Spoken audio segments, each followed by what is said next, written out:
అండి. నమస్తే అండి.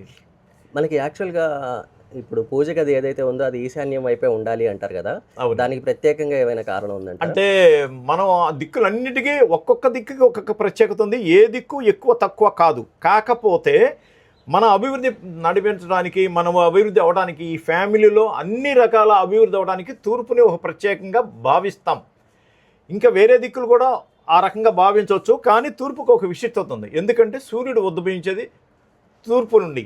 ఈ తూర్పు బాగుందనుకోండి, మనం తూర్పు వేవ్స్ తూర్పు నుంచి ప్రయాణం చేస్తే మంచి అభివృద్ధి సాధిస్తాం.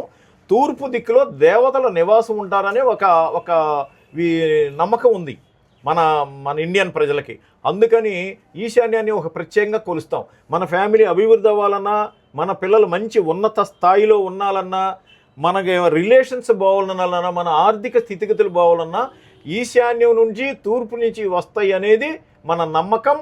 అది ఇంప్లిమెంటేషన్ అవుతుంది. అది నిజంగా కూడా కొంత దానికి రుజువులు ఉన్నాయి కనుక ఈశాన్యానికి ఒక ప్రత్యేకత ఉంది. ఈశాన్యం ఎప్పుడు కూడా దేవుడి స్థానం కనుక ఆ ఈశాన్యంలో దేవుడిని పెట్టుకొని పూజించుకుంటాము. ఈశాన్య దిక్కుగా వెళ్తే మంచి అభివృద్ధి సాధిస్తూ ఉంటాం. Thank you sir. ఓకేనండి.